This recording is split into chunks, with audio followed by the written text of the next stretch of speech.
I've lived in LA long enough to know the kind of power people like Diddy hold. You hear whispers, you don't say much, you keep to your lane. But when someone like him personally invites you to a private gathering, you go. No questions asked, you just go. I was just a background guy, music video extra, personal trainer to some C-list celebrities, nothing big. One night, I got a call from a guy I'd met at a club weeks earlier. Said he worked with Sean Combs. Said Mr. Diddy himself wanted me at a party that night.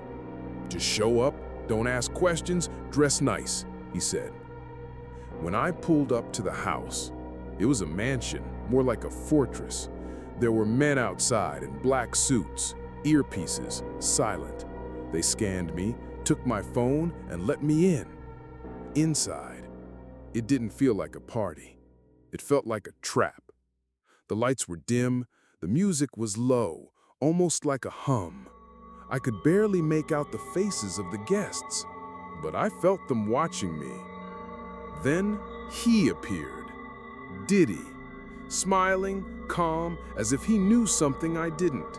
He put a hand on my shoulder and said, "You're gonna have a great night, just relax." Then he disappeared behind a long velvet curtain. That's when I noticed the room had no windows, and the door I came through was gone. I swear, I turned around and it was just wall, solid wall, like it never existed. The music grew louder, but it wasn't music anymore. It was chanting. The lights began to flicker. The guests moved differently now, like puppets, like they weren't real. A woman in red walked up to me and whispered, "He does this to all of them first." Her eyes were empty, hollow. I ran. I didn't even know where I was going. Hallways that twisted, stairs that led nowhere. Every wall had paintings of Diddy's face, and every painting, his eyes moved. I finally found a door. I don't remember how. It just appeared.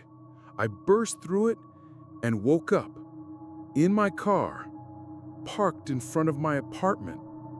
It was morning. No messages on my phone, no missed calls, no signs I was ever even invited. But here's the thing.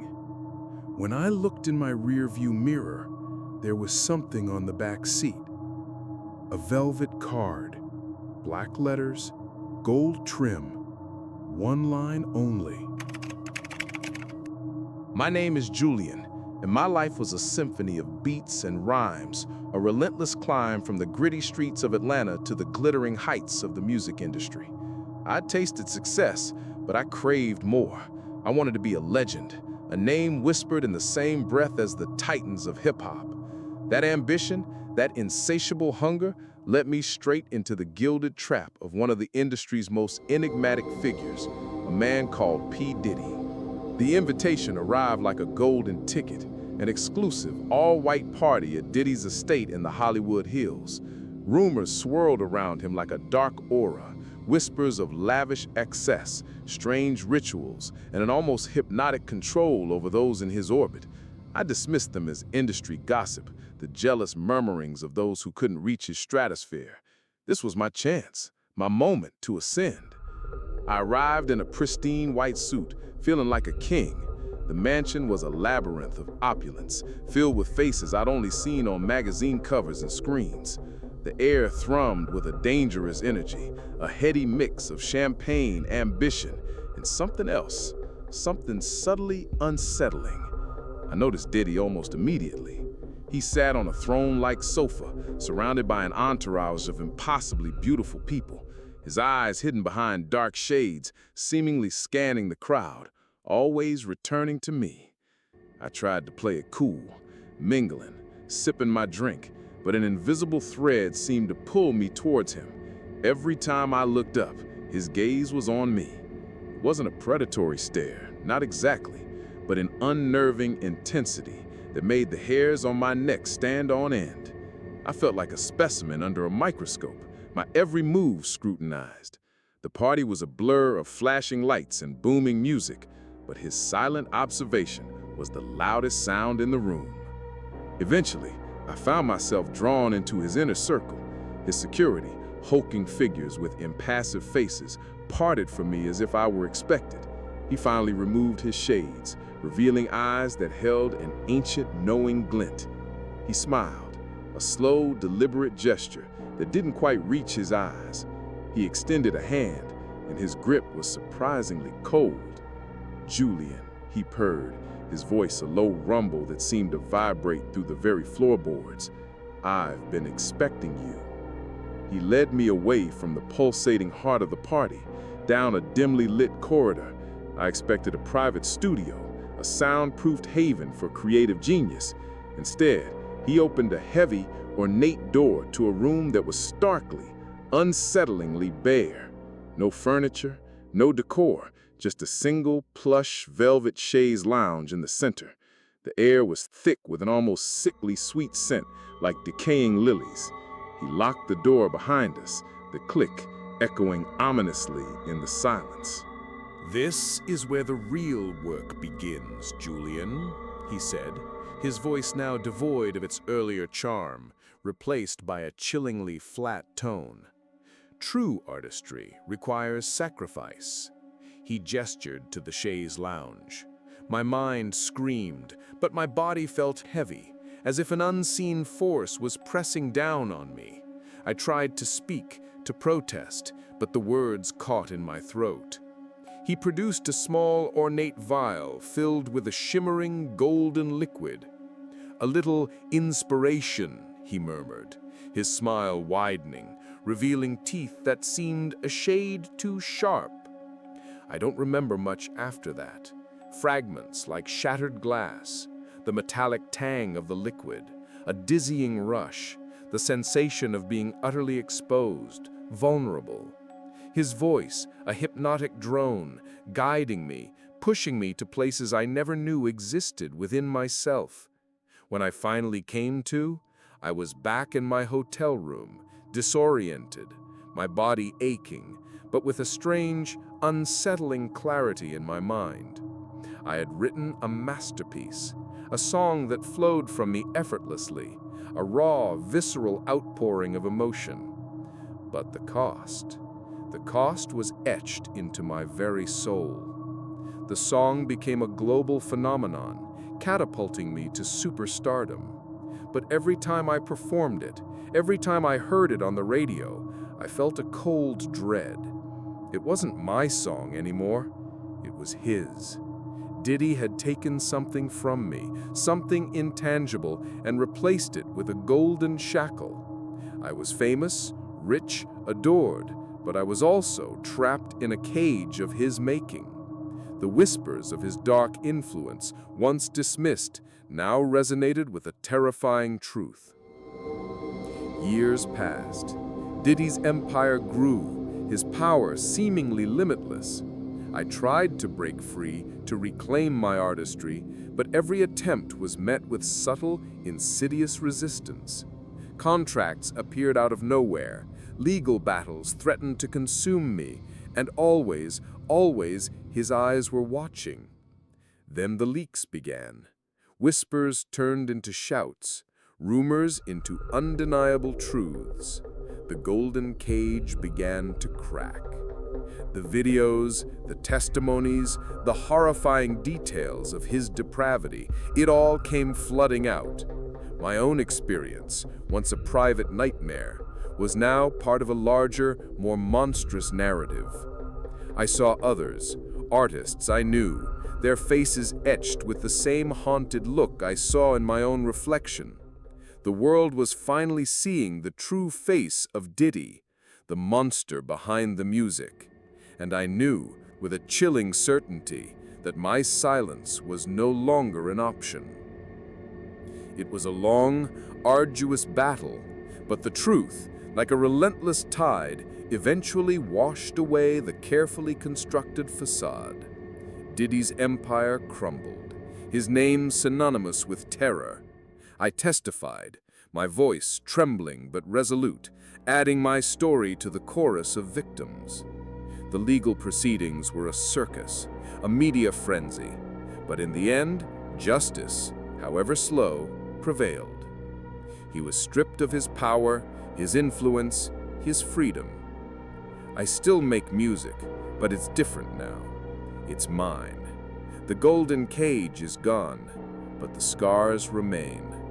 Sometimes, late at night, when the city is quiet, I can still hear the faint echo of his voice, a chilling reminder of the price of ambition. And I wonder sometimes if true freedom is ever truly possible when you've danced with the devil in the pale moonlight. My name is Marcus, and for years, I lived a lie. A gilded lie, perhaps, but a lie nonetheless. I was a rising star, a rapper, with a few minor hits, a charismatic presence, and a face that sold records. But beneath the veneer of success, I was a puppet, dancing on the strings of a man I'll call the architect. He built empires, but he also built cages, and I was trapped in one of his most elaborate designs.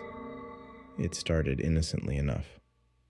An invitation to an exclusive industry party, a chance to rub shoulders with the elite. The architect, a titan of the music world, seemed to take an immediate interest in me. He was charming, persuasive, his words like honeyed poison.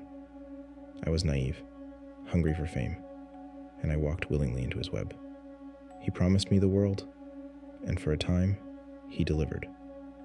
Our relationship, initially professional, quickly blurred into something far more sinister. He demanded my loyalty, my unwavering devotion. He controlled my image, my music, even my personal life. I was his creation, his property. I saw less and less of my family, my friends. My world shrank until it consisted only of him and the carefully constructed facade we presented to the public.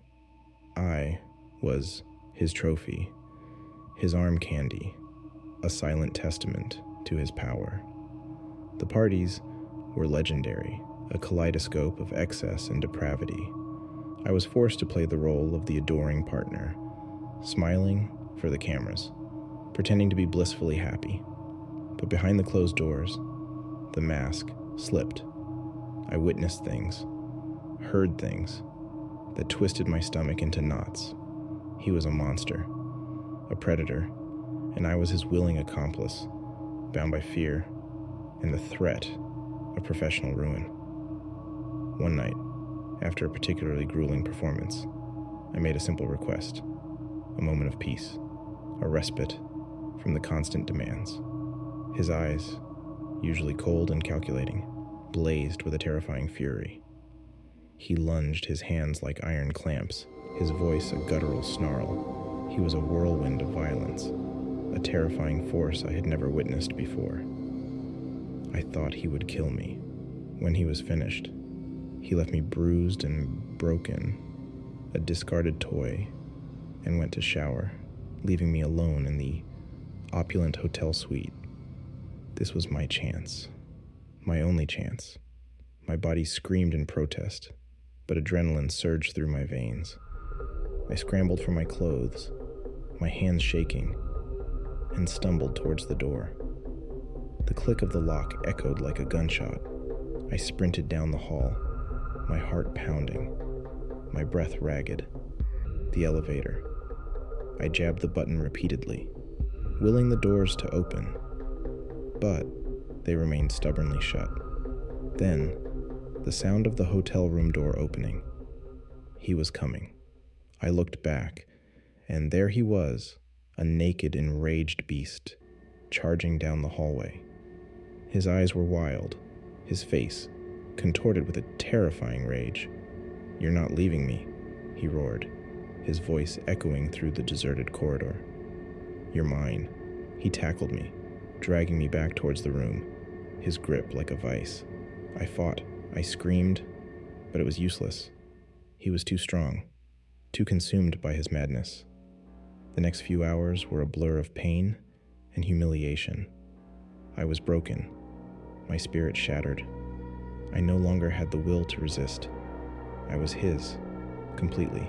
Years passed in a haze of fear and despair. I was a prisoner in plain sight. My public persona, a cruel joke. Then, a glimmer of hope. A new security guard, a quiet man with kind eyes, seemed to see beyond the facade. He offered me a way out, a chance to escape the golden prison. I took it, my heart pounding with a mixture of hope and terror. I returned home, a shadow of my former self, but free. I lived in hiding, a recluse, haunted by the memories of my captivity. The music industry, once my dream, was now a source of profound trauma. I thought I would never speak out, never expose the monster who had stolen years of my life. But then, the videos began to surface. Leaks, whispers, then undeniable proof. The world was finally seeing the truth, the depravity that had festered beneath the surface of his glittering empire. The elevator footage, the blanket video, the chilling testimonies of others.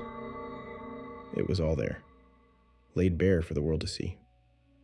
My own story, once a shameful secret, was now part of a collective scream for justice. I found my voice, trembling but resolute, and joined the chorus. The legal battles were brutal, a public spectacle, but the truth, once unleashed, could not be contained.